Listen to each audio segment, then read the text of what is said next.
parte de luz. Bien, desde Santa Cruz de la Sierra, Bolivia. Sean ustedes bienvenidos a nuestro auditorio ubicado en el kilómetro 10 de la carretera al norte. El título de la prédica de hoy es El joven profeta.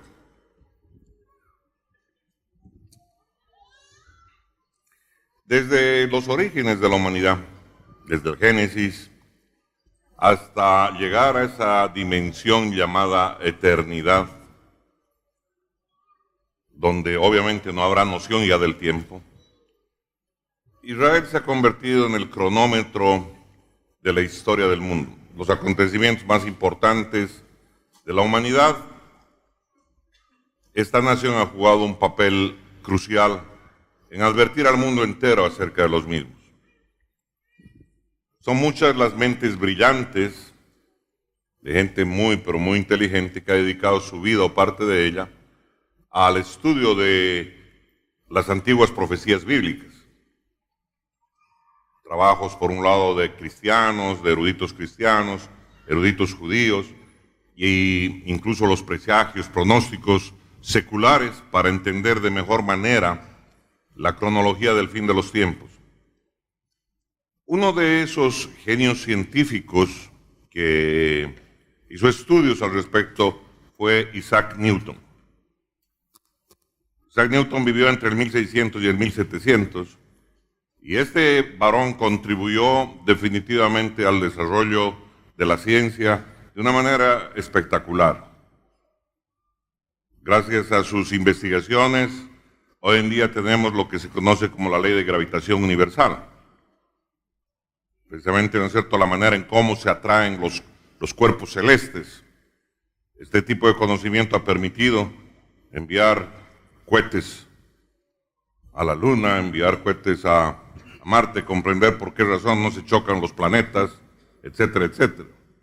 Además de ello, Isaac Newton contribuyó, por ejemplo, al desarrollo del cálculo en el ámbito de las matemáticas, así como les hablaba en la astrofísica, contribuyó con el tema de la ley de gravitación universal, y en el ámbito de la física descubrió todo el tema referido al movimiento, toda la teoría sobre el movimiento de los cuerpos. Así que las contribuciones de este científico son realmente importantísimas. Él desarrolló una metodología particular para hacer sus investigaciones, y a él se lo conoce por todo esto que hizo en el mundo entero. Pero lo que el común de la gente no sabe acerca de él es que él fue un teólogo estudioso de las Escrituras. Y me gusta el ejemplo porque mucha de la gente piensa, ¿no es cierto?, de que todo aquello, ¿no es cierto?, que tiene que ver con lo que es ciencia, ¿no es cierto?, está reñido con los creacionistas o con quienes creemos en un Dios todopoderoso, creador del cielo y de la tierra. Y hoy en día la corriente, ¿no es cierto?, de la ciencia, por eso yo siempre pregunto, ¿qué tipo de ciencia me hablas tú? Si de la ciencia atea o de la ciencia, ¿no es cierto?, que cree en un Dios todopoderoso. Este hombre era teólogo cristiano, y él hizo estudios muy interesantes al respecto. Se dedicó al estudio de la profecía bíblica. Aplicó su enfoque científico al estudio de las escrituras, del idioma hebreo, de las escrituras en general, incluso del Talmud judío.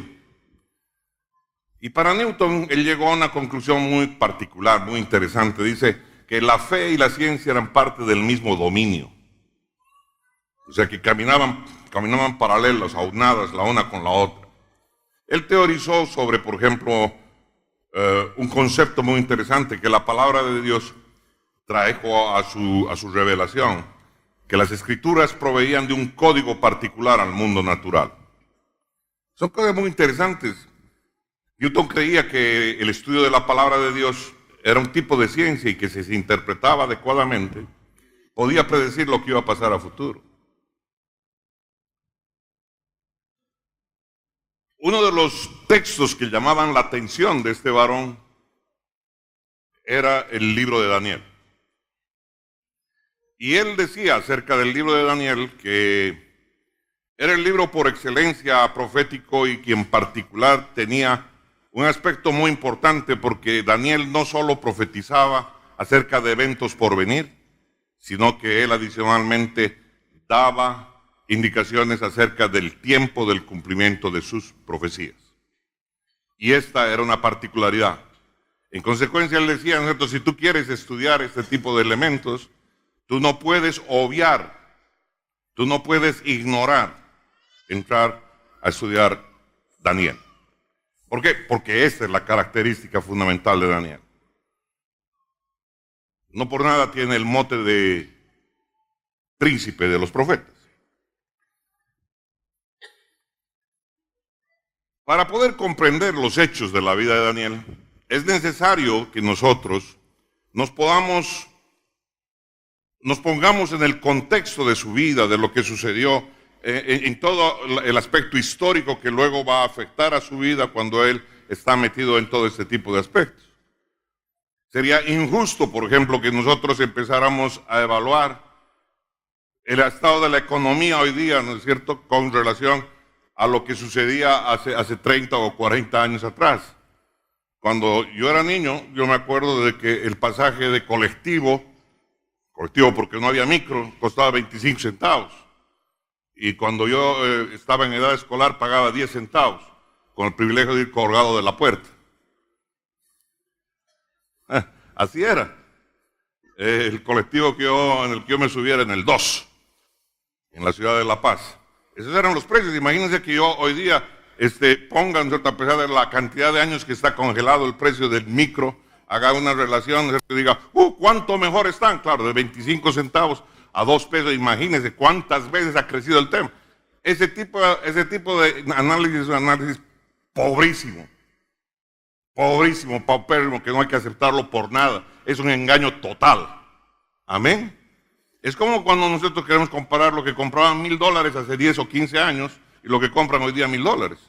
Es lo mismo. Yo me acuerdo, antaño, ¿no es cierto?, cuando era todavía joven apareció el Toyota Corolla, creo que valía alrededor de $7,000, $8,000. A ver, cómprese con $7,000, $8,000 un Toyota 0 kilómetros. Ya no. ¿Por qué no? Porque obviamente el poder adquisitivo de ese dólar no es el mismo.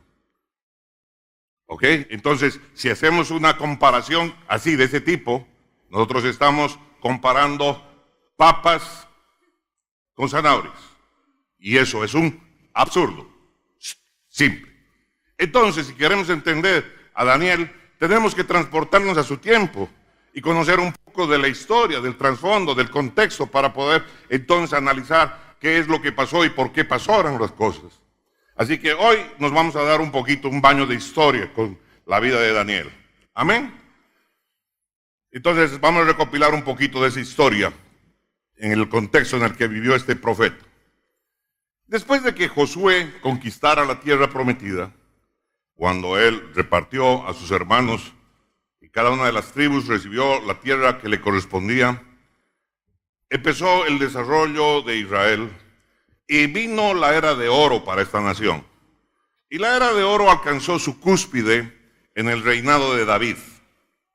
En el reinado de David, ¿no?, era el referente de las naciones de su tiempo, de lo que se conocía en ese tiempo. Y esta cúspide de esta era de oro duró incluso en el reinado de Salomón. Si ustedes recuerdan, ¿no es cierto?, la reina de Saba fue a visitarlo, que era una reina muy rica, y quedó impresionada, empezando por los trajes, las vestiduras que utilizaban los empleados que trabajaban al servicio del rey Salomón. Ni qué decir después de que volvió y dijo, todo lo que dijeron de usted, es impresionante. Es poco lo que dicen, ¿no es cierto?, acerca de ti, de tu reino y de toda la prosperidad que tú tienes. Señalando, ¿no es cierto?, precisamente esa cúspide que les tocó vivir. Pero, muerto Salomón, Israel se dividió en 2 reinos. El reino del norte, conformado por 10 tribus, y el reino del sur, conformado por 2. Básicamente, Judá y Benjamín. Y es importante que veamos esto porque el reino del norte decidió apartarse de las enseñanzas de Jehová Dios Todopoderoso, de ese Dios que los había sacado de cautiverio en Egipto, y se dieron de llano a la idolatría pagana nacional. Se tiraron derechito a los pies. Ojo, y estoy hablando del pueblo de Dios. El pueblo escogido de Dios, derechito. Derecho ¿A qué cosa? Al paganismo. Este reino se dedicó a ello y consecuencia de ello fueron conquistados por el pueblo asirio. Los asirios, que eran un pueblo aguerrido y experto en el arte de las armas, y estos lo que hicieron es absorber completamente el reino del norte. Lo anexaron a su vasto reino y la consecuencia de ello fue la pérdida de identidad y costumbres por parte de los israelitas. Así que allí ellos se olvidaron, ¿no es cierto?, de una serie de enseñanzas de su Dios, se olvidaron de una serie de costumbres y adoptaron las costumbres del mundo asirio al cual fueron ellos transportados. Y esas 10 tribus, que eran la mayoría, perdieron su identidad como nación. Se perdieron las raíces de ellos. Porque ahora ya se mezclaron, ¿no es cierto?, con los otros pueblos que también estaban metidos en el mismo imperio. No así el reino del sur. Y la razón por la que el reino del sur permaneció firme y no fue invadido es porque definitivamente fue un reino en el cual venía un rey y se acercaban a Dios. Se arrepentían de las cosas malas que hacían y como nación buscaba a Dios.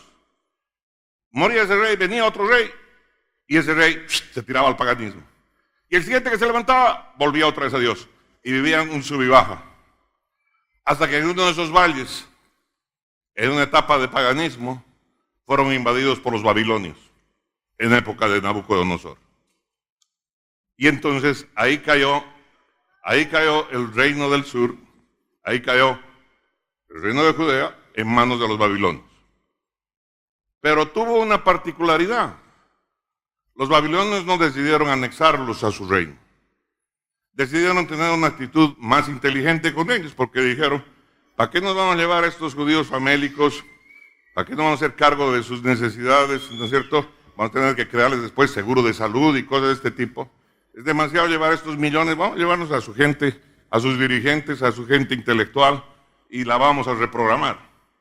Le vamos a cambiar la manera de pensar, la manera de ver las cosas, de arreglar las cosas, y le vamos a poner nuestra manera, le vamos a inyectar nuestra cultura. Le vamos a inyectar nuestra manera de comer, le vamos a inyectar nuestro pensamiento, le vamos a inyectar nuestro idioma, le vamos a imponer todo esto, y luego esa misma gente que son sus líderes, los vamos a replantar allí en su sociedad, y entonces así, facilingo y barato, tomamos control de estos judíos. Así que el grueso de esa población permaneció allí, donde era el reino de Judea. Y eso yo creo que es una movida de Dios, porque eso permitió que ese pueblo preservara sus raíces. Amén. Bueno, Nabucodonosor, después del sitio de Jerusalén, ¿qué es lo que hizo? Entró y tomó control de los utensilios del templo. Esos que eran sagrados para el servicio de Dios, y esos que eran adornos, que habían sido, ¿no es cierto?, preciosos, escudos de oro, esos cálices de oro y todo ese tipo de cosas, las copas y todo aquello que había sido preparado para la adoración y el servicio en la casa de Dios, fueron tomados y fueron llevados ellos como botín de guerra. Pero yo creo que ese no fue el tesoro más grande que se llevaron. El tesoro más grande que ellos se llevaron fue llevarse a los jóvenes de la élite, a la gente pensante, a la gente que era descendiente del rey, y llevarlos a ellos cautivos. Se llevaron la juventud. Y yo creo que ahí se llevaron el mayor tesoro. Y entre ellos se encontraba un joven de 23 años de nombre Daniel. Hubieron 3 exilios en realidad, y se llevaron alrededor de 10,000 judíos a Babilonia para ser inculcados en el aprendizaje de sus usos, costumbres, idioma. Y como ustedes saben, porque son eruditos en la palabra y estudian mucho la palabra de Jeremías, la profecía de Jeremías, ¿no? ¿Recuerdan, no? Esa que dice, ¿no es cierto?, que ¿cuánto iba a durar el exilio? ¿Estudiosos cristianos de la palabra? 70 años. 70 años. Jeremías, que también era contemporáneo de Daniel, solo que un poquito más viejito. Él había profetizado que el exilio iba a durar 70 años. Y se lo dejo establecido así porque en una próxima prédica vamos a hablar al respecto de los 70. En consecuencia, ¿qué es lo que sucede? que este varón, David o Daniel, es llevado junto con sus amigos, es llevado a cautiverio, y es llevado no porque sí, es llevado para ser reprogramado, para cambiarle sus costumbres, para cambiarles todo aquello. Y estos jóvenes obviamente van a tener que enfrentar unas situaciones demasiado oprimentes. Pero hay cosas que son importantes que entender, que de estos jóvenes habían sido instruidos por sus padres para ser fieles y obedientes al Señor. Esa instrucción ordenada en la Biblia, esa instrucción ordenada precisamente en Proverbios 3:3, que dice lo siguiente: nunca se aparten de ti la misericordia y la verdad. Átalas a tu cuello, escríbelas en la tabla de tu corazón. Esta enseñanza que nos dice esto, nunca se aparte de ti la misericordia y la verdad, átalas a tu cuello y escríbelas en las tablas de tu corazón. Que nunca se borren allá, que en tu vida esté claro que necesitas tener un corazón misericordioso y necesitas tener siempre, amar la verdad. Demostrarían ser cruciales para la supervivencia durante el tiempo de prueba en el cautiverio. Además de ello, hay una palabra que es poderosísima en la palabra que dice, un mandato que nosotros recibimos y que dice, enseña al niño, instruye al niño en los caminos del Señor. Y cuando él sea viejo, no se apartará de ellos. Amén. Bien, estos elementos que habían sido plantados, la palabra, que no había sido enseñada en escuelas, en colegios, ni en iglesias, sino por sus propios padres, porque así instruye Dios que tú seas sacerdote de tu casa, que tú seas sacerdote de tus hijos, que tú seas sacerdote de tu familia. Y te estoy hablando a ti, varón, porque esa es tu tarea. Esa no es tarea de la mujer. Eso te toca hacer a ti. Eso es parte de tu hombría. Alábele al que vive.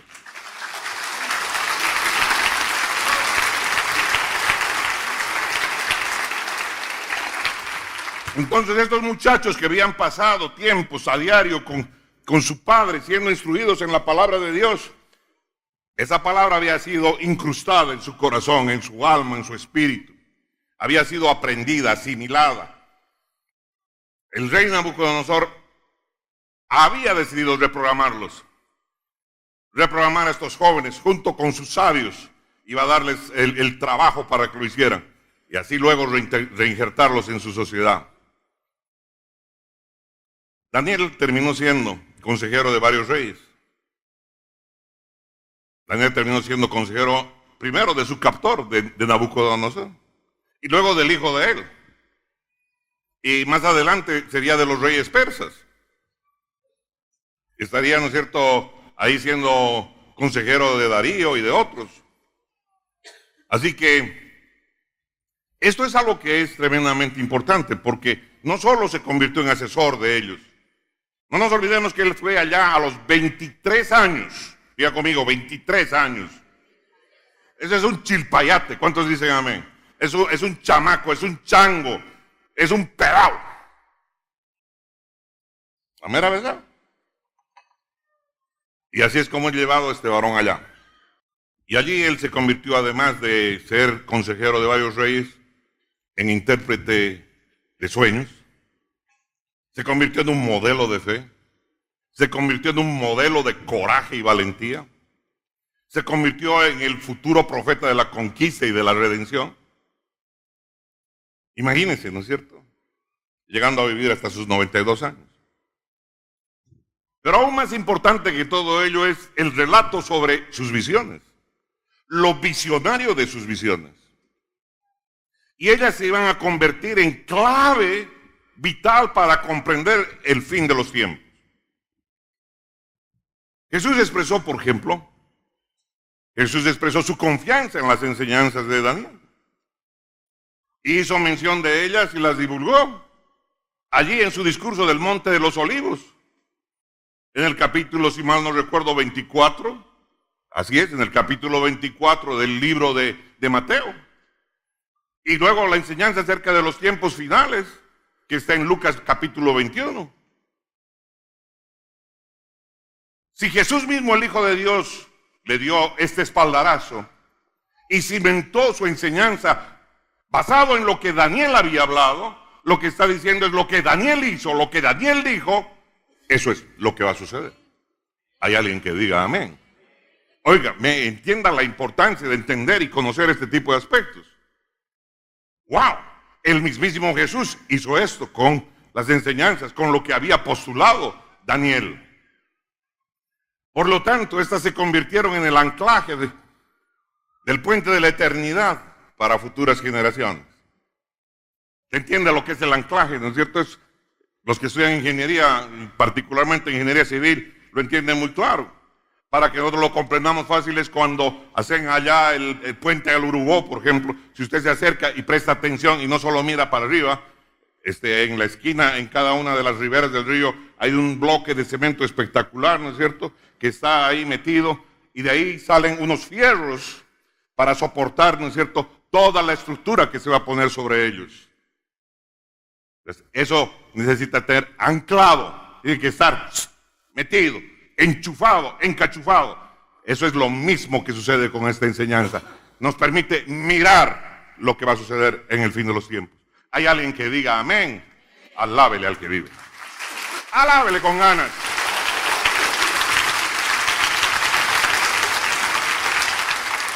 Para que las futuras generaciones lo comprendan y puedan seguir avanzando respecto de ello y entendiendo lo que va sucediendo en su tiempo. El libro de Daniel se divide en dos partes, la primera del capítulo 1 al capítulo 6, donde relata la vida y el servicio de Daniel en Babilonia.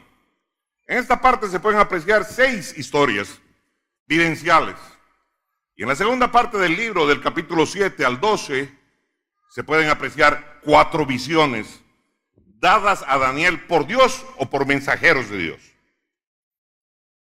No nos vamos a adentrar más en hacer radiografía de rayos X sobre el libro de Daniel.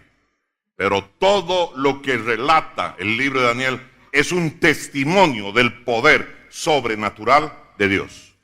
Amén, amén. Bien, amados, todo lo que le sucedió a Daniel y a sus amigos allí en el exilio tenían un único propósito central, y era apartarlos de Dios. Todo lo que ellos vivieron, cada una de las pruebas que hubieron en su vida, el propósito que tenía era apartarlos de Dios, porque mientras ellos estuvieran en relación y en comunión íntima con Dios, no podría nadie apartarlos de aquella circunstancia. Así que eso lo sabía el enemigo, eso sabía el diablo, y había que apartarlos de Dios. Por eso es que cada una de las cosas que les pasa a ellos tiene ese propósito, separarlos de la comunión con su Padre Celestial. ¿Hay alguien que esté entendiendo lo que nos sucede a muchos de nosotros en nuestra vida hoy, al presente? En la medida en que Él te separe de esa intimidad, en la medida de que Él te separe de su casa, en la medida de que suba lo que suba a tu corazón, pero Él logre apartarte de esto, es en la medida en que estás listo para ser comido por las huestes de maldad. ¿Hay alguien que diga amén? Alábele al que vive. Alábele con ganas.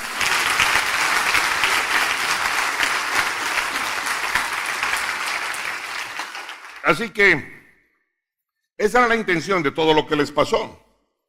Sin embargo, en sus corazones estaba incrustada la palabra de Dios. Y por eso ellos permanecieron leales al Señor. Esa lealtad estaba basada en la fe. Y la fe de ellos se convirtió en faro de luz para todas las generaciones venideras. No importa el tipo de situación en la que te encuentres, joven, señorita. Dios tiene un futuro brillante para ti. Él tiene un futuro diferente si tú caminas con Él. ¿Hay alguien que diga amén? Alábele al que vive.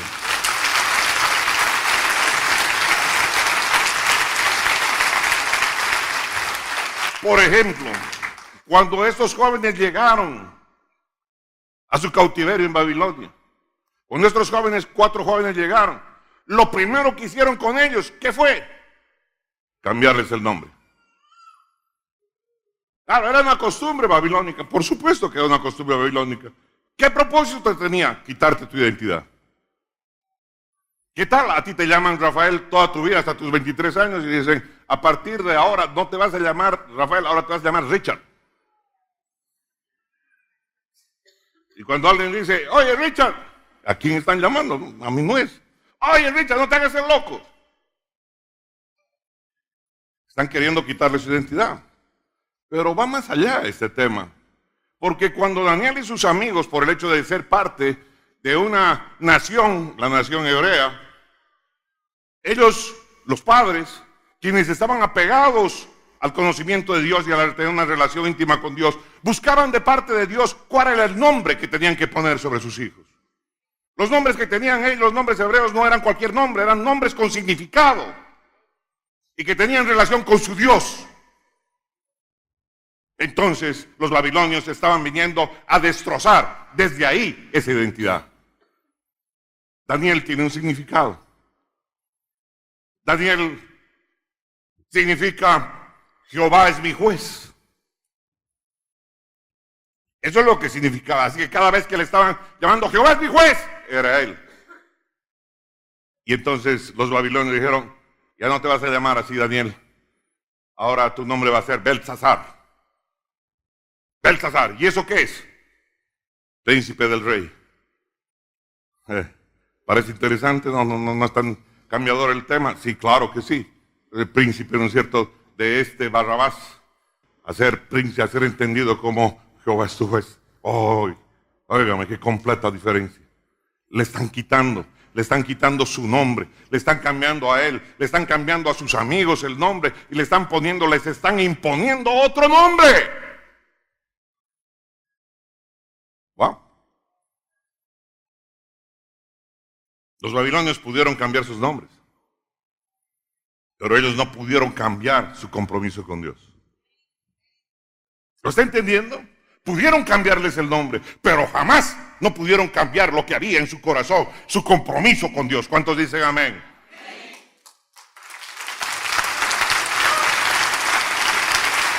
¿Qué produjo este tipo de prueba? Este tipo de prueba produjo fortaleza en ellos. Por el contrario, en lugar de debilitarlos, los fortaleció aún más. Fortaleció aún más su creencia, fortaleció aún más su fidelidad para con su Dios. ¿Hay alguien que diga amén, amén? Su fe en el único Dios creció. ¡Qué tremendo!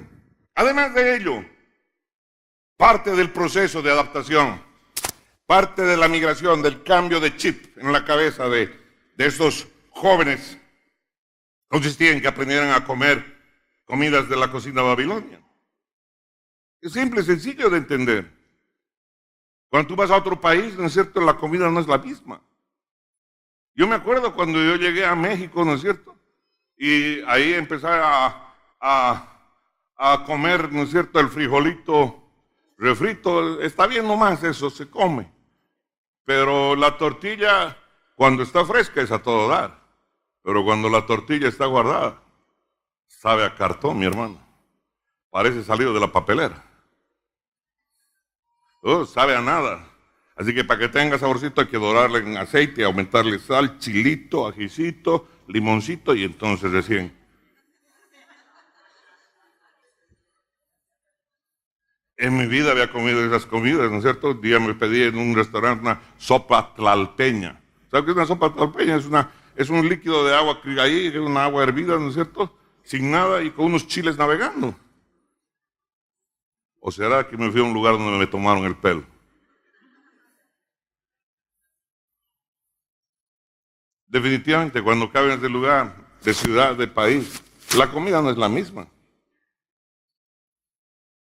Parte del adoctrinamiento de estos jóvenes tenía que ver con que aprendieran a comer su comida. Tenían que aprender la comida de la cocina babilonia. Y esa comida, en el caso de ellos, porque estaban en la corte, ¿no es cierto?, no va a ser el caso de Ezequiel. Ezequiel era del ámbito de los yescas, ¿no es cierto?, iba a tener otro tipo de experiencia. Estos estaban en otro lugar. Estaban en el palacio comiendo exquisiteces que comía el rey. O sea, no es que era una comida de esas, así, de a peso. No, mi hermano, estas eran buenas comidas, preparadas por chefs babilonios espectaculares, que deleitaban, ¿no es cierto?, ahí a la crema innata de los babilonios. Allí comida del palacio, pues. Y entonces tenían exquisiteces, pero estas exquisiteces tenían un problema.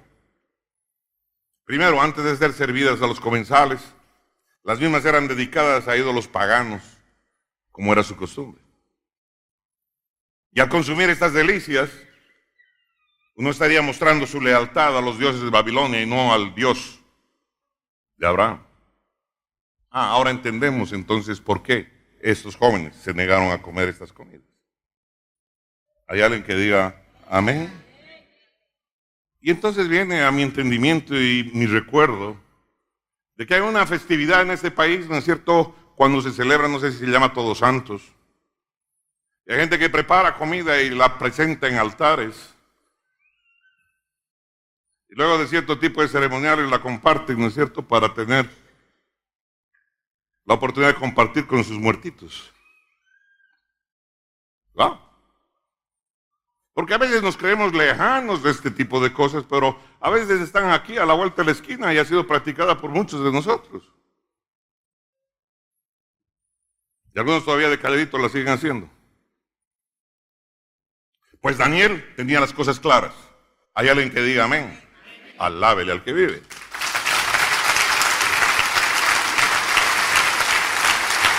Entonces, Daniel y sus amigos rechazaron comer las exquisiteces que les presentaban, las exquisiteces de esta comida pagana, para ellos contaminada espiritualmente. Y convencieron al eunuco que estaba asignado a ellos a que solo les diera una dieta de vegetales y agua. Yo no creo que el eunuco se haya hecho rogar mucho, porque ha debido pensar, ¿no es cierto? A ver, 1, 2, 3, 4 platos a diario, ¿no es cierto? Estas exquisiteces valen a 50 pesos. Con 5 les compro las lechugas, los tomates, ¿no es cierto? Y ándele, buen negocio, ¿no ve? Si hubiera sido boliviano, fija, hubiera tenido así. Ellos dijeron, no, por favor, solo vegetales y agua. Ellos no entraron en un ayuno de corto plazo. Decidieron no comer estas delicias y se abstuvieron de comer entre ellos carne, por todo el tiempo de su cautiverio.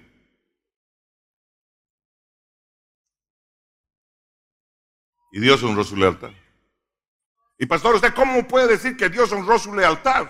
Porque la apariencia física de esos jóvenes los hacía ver más saludables que el resto de personas que comían las exquisiteces de la comida del rey, pero que había sido ofrecida a dioses paganos. ¿Hay alguien que diga amén? Alábele al que vive. Alábele, alábele.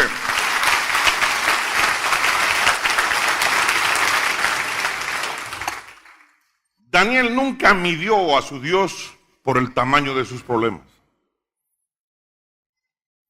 Nosotros acostumbramos a medir a Dios por el tamaño de nuestros problemas.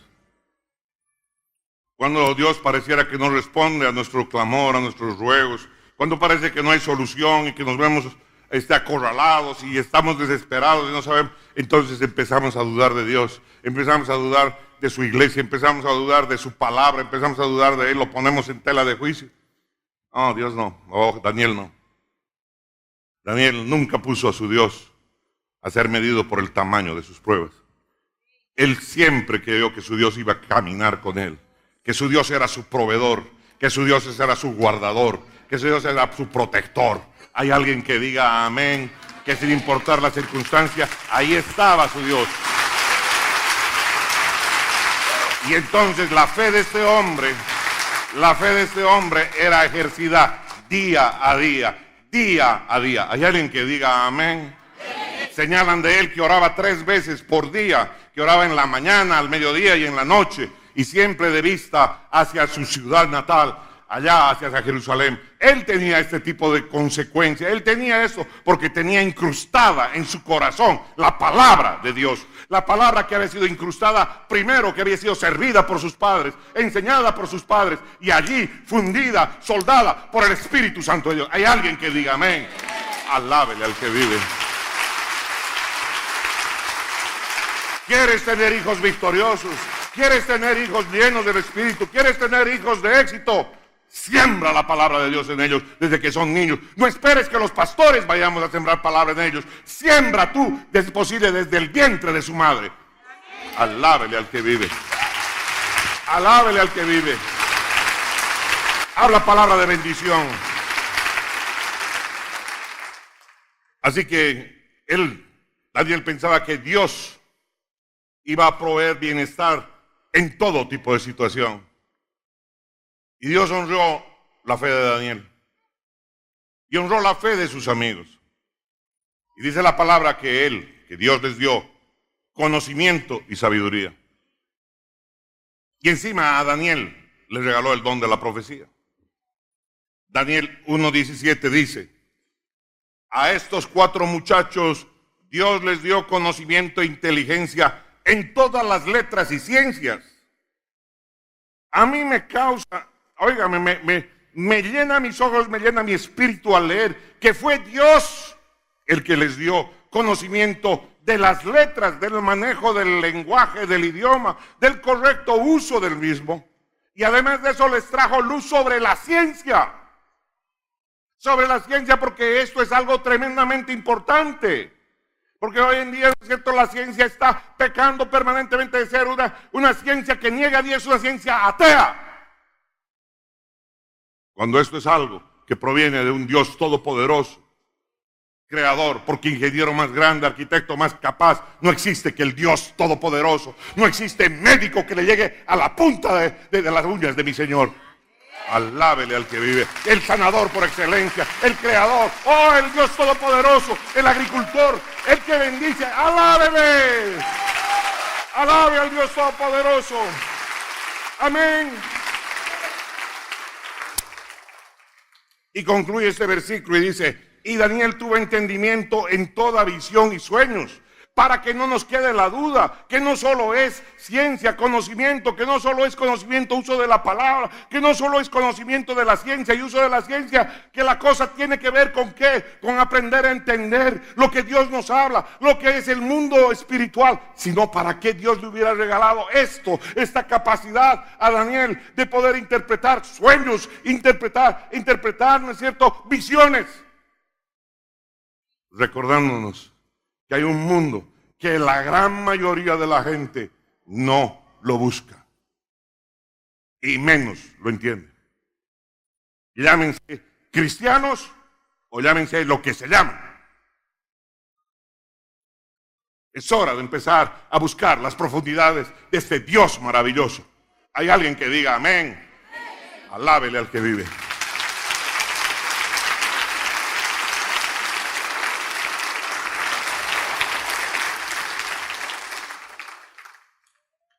Surge entonces una pregunta: ¿por qué Daniel y sus amigos permanecieron allí leales, fieles a Dios cuando estaban en Babilonia?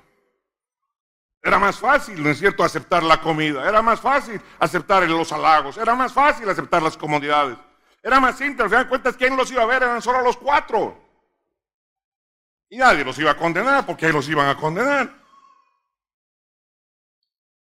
¿Qué les hizo pensar en eso? ¿Qué les hizo llevar su vida a ser arriesgada en un país que había conquistado el suyo con un terrible rey como Nabucodonosor?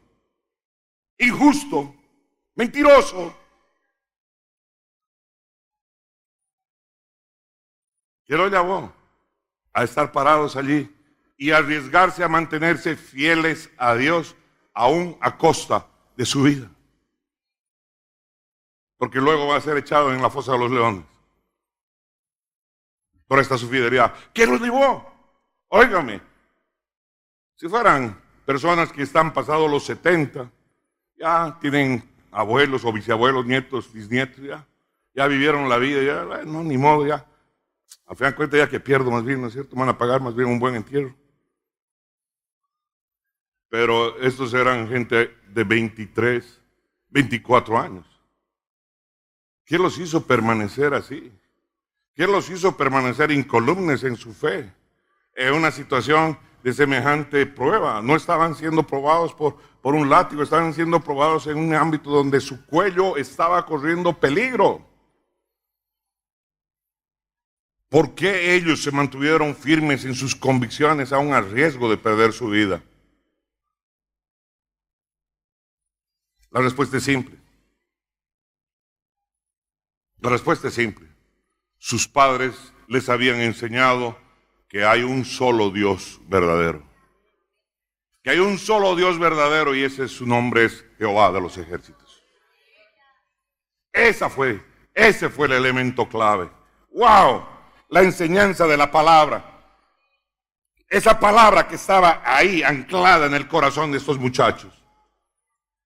Por eso es que la respuesta es simple. Sus padres les habían enseñado acerca de la existencia de un solo Dios verdadero. A nosotros muchas veces se nos ocurren cierto tipo de cosas. ¿Por qué los judíos y no los cochabaminos?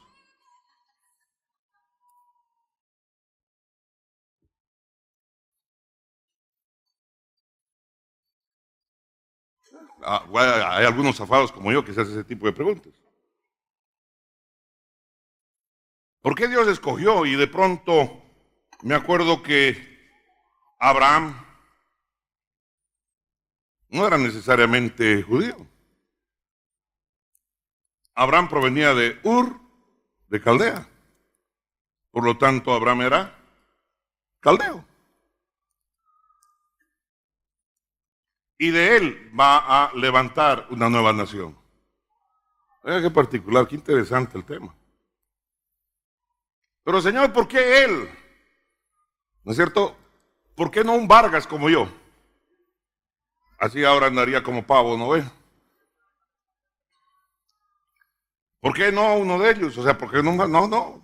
¿Por qué este Abraham, no es cierto, que viene y aparece allí en Ur de Caldea, en medio del desierto, y tiene que viajar y dejar a su familia? ¿Por qué Dios escoge a Abraham? Y hay una razón expuesta en la Biblia, que es tremenda, está en Génesis 18, 19. Leámosla con detenimiento y comamos esta porción de la palabra. Dice Génesis 18, 19, porque yo sé, está hablando Dios, porque yo sé que mandará a sus hijos y a su casa después de sí, que guarden el camino de Jehová. ¡Wow! Me quiero detener ahí. Me dice, ¡wow! ¿Cuál es la razón por la que escogí a este hombre? Es porque él iba a instruir. Yo conozco su corazón y él iba a instruir a sus hijos y a los que vinieran detrás de él a seguir las enseñanzas que yo les estoy dando. ¡Wow! Alábele. No, esto es espectacular. Yo sé que mandará a sus hijos y a su casa después de sí, que guarden el camino de Jehová. Y continúa, haciendo justicia y juicio, para que haga venir Jehová sobre Abraham lo que ha hablado acerca de él. Ay, mamá. Así que cuando Dios le dio la promesa, cuando Dios le hizo el pacto, cuando Dios le prometió lo que le prometió a Abraham, él le demandó solamente fidelidad, le demandó solamente sígueme, obedéceme. Y entonces este varón, él dijo, Dios dice, lo grabó en su corazón. Dijo, ahora voy a enseñar a mis hijos que este es el camino. Le voy a enseñar a mis hijos, le voy a enseñar a los que vienen para que ellos enseñen a mis nietos y a mis bisnietos y a las generaciones que vienen. ¿Para qué? Para que Dios cumpla la promesa que me ha hecho.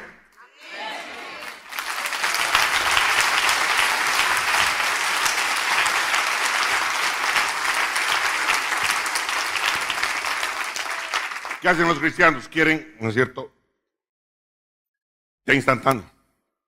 Quieren milagros ahorita. Ya rápido, cambia las cosas, cámbialo cámbialo aquel. Dije, no.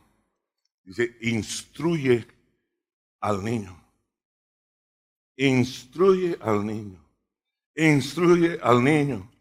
Manda sobre ellos, va a hacer que su casa obedezca la palabra de Dios. Va a instruirles a ellos en el camino del Señor, que guarden el camino de Jehová, haciendo justicia y juicio, para que no abran puertas a la maldad, para que no les vaya mal, para que no terminen de drogos, para que no terminen de homosexuales, para que no terminen en otro tipo de ámbitos, para que sean hombres y mujeres rectos.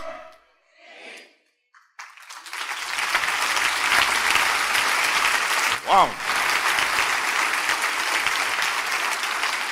Y para que Dios haga venir lo que ha prometido sobre nosotros.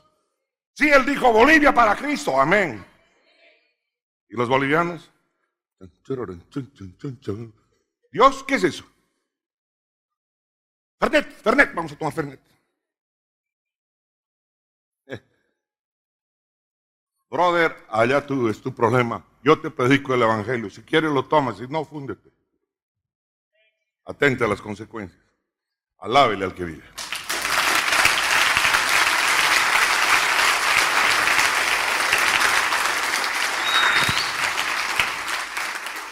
Claro, Daniel y sus amigos reconocieron que dioses falsos estaban respaldando el gobierno de Nabucodonosor. Pero ¿sería que tenían la aprobación de Dios? A mí me queda la duda, pero no puedo concluir nada más. Lo que sí me interroga de una manera tremenda es ¿por qué los jóvenes de nuestra generación están tan perdidos? ¿Por qué los jóvenes, faltándoles 3 o 4 años para egresar, acostumbran a beber? Borracheras por aquí, hombres y mujeres. Es más preocupante. Ahora las mujeres ya andan chupando más que los hombres. Y se agarran al tú por tú. Ay, híjole, en mi tiempo no era así. ¿Por qué los jóvenes de esta nación andan tan descarriados? ¿Por qué andan perdidos en el pecado? ¿Por qué andan en la maldad? ¿Por qué andan en las drogas? ¿Por qué andan en los vicios? ¿Por qué en este tiempo tenemos que escuchar acerca de tantas violaciones de jovencitas y ahora de esa barbaridad llamada de violaciones grupales? Oiga, parecen en cierto manadas de animales, qué sé yo. Que más que indignar la cera en el alma de ver la maldad campeando las ciudades, de ver campeando en esta nación de un lado, del norte al sur y de este a oeste. Y que los que pueden hacer algo no lo hacen. Porque están cómodos, disfrutando de su indiferencia.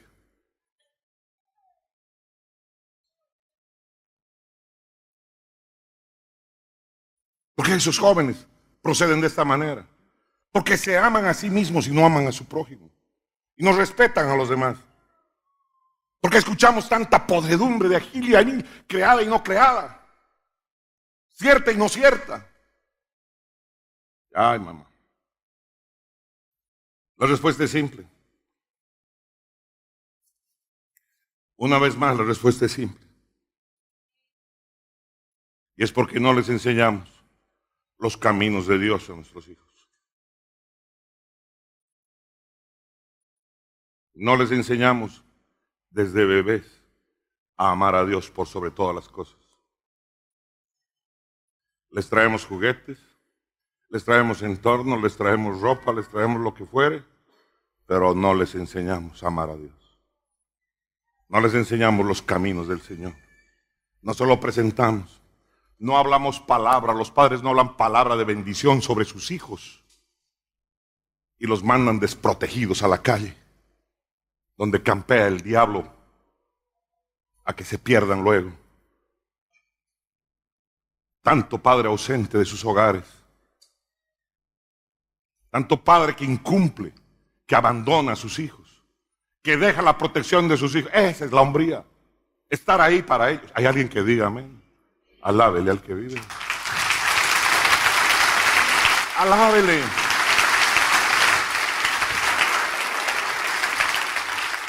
Esa juventud anda perdida y se anda perdiendo. ¿Por qué? Porque no hicimos lo que Dios nos pidió que hiciéramos. Porque lo ignoramos. ¿O será que los padres, los tíos imparten las verdades de Dios en sus familias?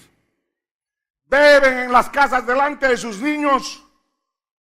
Tengo vecinos que beben y beben y beben y chupan y cantan alrededor de todo y respetándonos a nosotros todos los días. Híjole. Uno se pregunta, ¿dónde están los valores? ¿Dónde están los valores? ¿Dónde está el respeto? ¿Dónde están los valores cristianos? Y lo más tremendo, dejan a sus hijos indefensos en la calle, en los colegios. Dejan a sus hijos indefensos en la universidad. ¿Por qué indefensos? Porque no plantaron la posibilidad de que ellos se defiendan con la palabra de Dios. Viene cualquier pelafustán y le habla a tu hija, y como tú nunca le diste el amor ni el refuerzo, ahí la otra se deshace. Entonces hay tanta jovencita corriendo en busca de abortos y otro tipo de soluciones.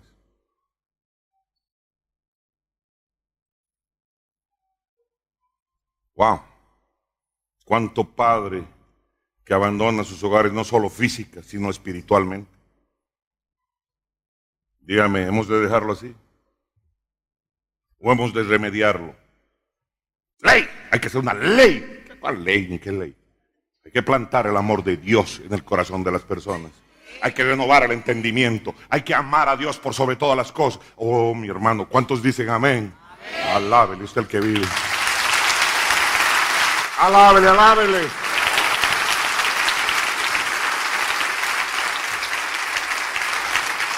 Y como los hombres están fallando en cumplir sus responsabilidades básicas, las mujeres lo tienen que asumir. Y las mujeres lo asumen. Y nos volvemos una sociedad en lugar de patriarcal, matriarcal. ¿Por qué? Porque las mujeres han asumido el rol de los varones. Y de ahí tenemos, ¿no es cierto?, tanto mandilón de 40, 50 años. Tantos lloroncitos. Tanto hijito de papá y de mamá. Bien machos, bien fuertes. Al gimnasio van fuerte, fuerte. Listos para dejar a los hijos. Listos para correr detrás de una escoba con falda. En lugar de dar amor. En lugar de ser bendición para los suyos. En lugar de cuidar lo que Dios les dio para que cuidase. ¿Hay alguien que diga amén? Por eso vivimos lo que vivimos. Porque esta sociedad se ha apartado de Dios. ¿Y cuál es el resultado? Especialmente en la juventud. Confusión. Pínteme aquí. Pínteme más aquí.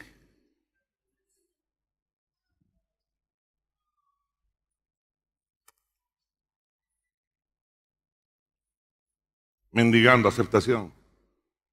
Porque los que le tenían que dar el refuerzo no se los dieron. Y hoy viven en inseguridad tras inseguridad. Hombres, mujeres de esta nación necesitamos cambiar. Pero necesitamos cambiar nosotros para que cambie nuestro país. Para que cambie nuestras circunstancias. Para que cambie la vida de nuestros hijos. Para que verdaderamente los hagamos saetas y los mandemos camino del éxito y la victoria. Hay alguien que diga amén. Alábele al que diga.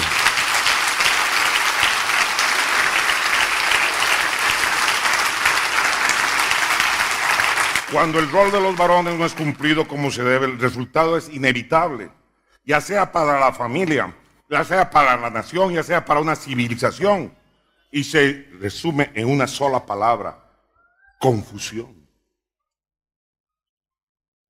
Los niños viven confusión. De ahí que hay tanto macho por todo lado y tan pocos hombres.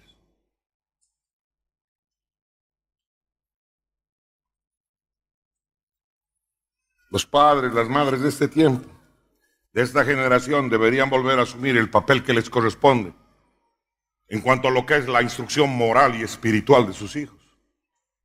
Alentados en palabras que están en la Biblia, como esta que dice en Proverbios 22:6. Instruye al niño en su camino, y aun cuando fuere viejo, no se apartará de él. No se apartará de él. ¿Tú lo crees? ¿Tú lo crees? ¿Tú lo valoras? Alábele al que vive. Alábele, alábele con ganas.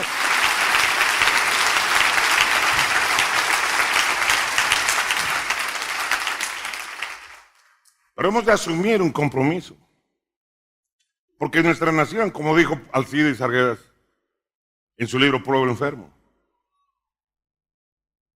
tiene una enfermedad crónica. Y hay que sanarla. Y el único que nos puede ayudar a sanar es el Dios Todopoderoso. El que trae transformación a la manera de vivir. El que sana las heridas. el que sana tu alma, el que cambia tu manera de ver las cosas, el que pone amor en ti, el que hace y te levanta y te hace responsable. ¿Hay alguien que diga amén? Y el pastor, ¿por qué usted tanto le gusta de que haya gente que sirva aquí y sirva allá? Porque a muchos de ustedes, sus padres no les han enseñado a ser responsables. Cuando me comprometo a hacer un gal, lo hago sí o sí, llueva, feriado, lo que sea, porque me hice un compromiso con Dios. Tengo que aprender a ser comprometido en las cosas pequeñas, para que así eso se manifieste en lo grande.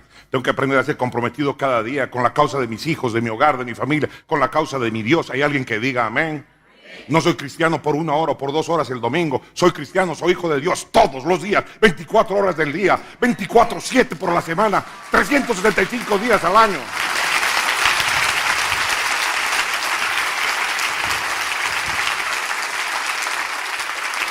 Y cuando está ahí la oportunidad de sacarme del camino, tengo que aprender a decir, como dijo Daniel, no. No. ¿Cuántos dicen amén? No.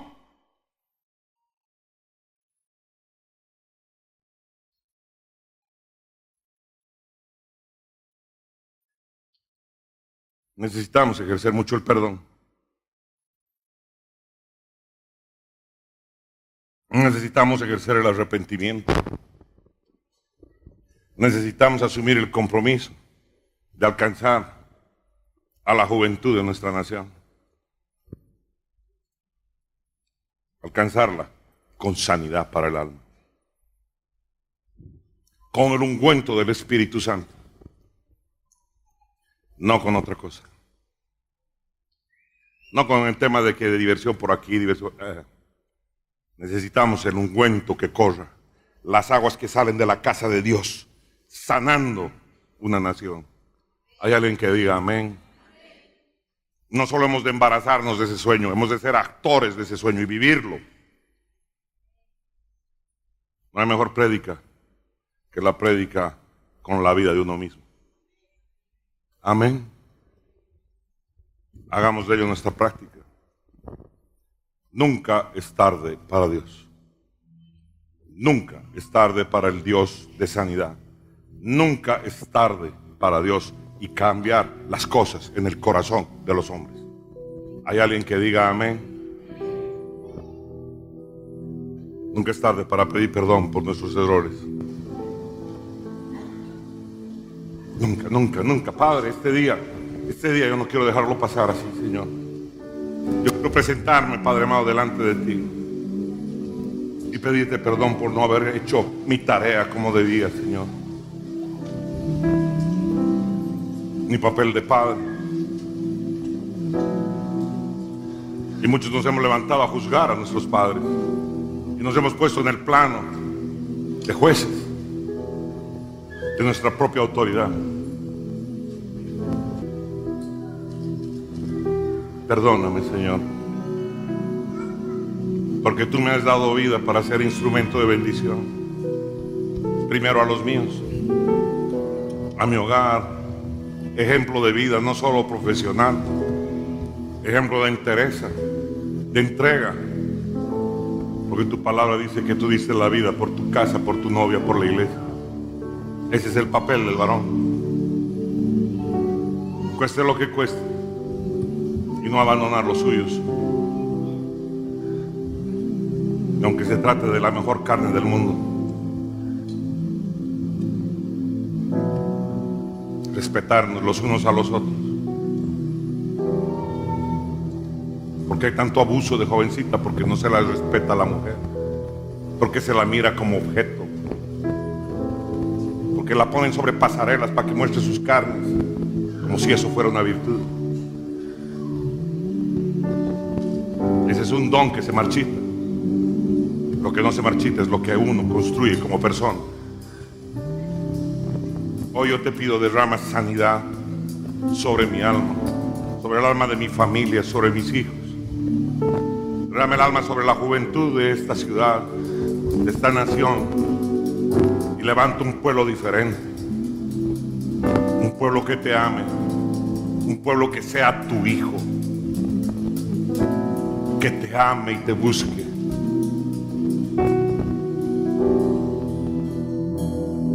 Que el Dios Todopoderoso bendiga tu vida. Bendiga tu entrada, bendiga tu salida, bendiga tu hogar, tu familia, bendiga tu salud, te vaya bien en tus proyectos, en todo lo que tú hagas. Amén. El propósito nunca de la predicación va a ser para condenarte. Si Dios toca, Él sabe por qué toca, porque hay algo que enmendar. Amén. Que el Dios Todopoderoso te bendiga.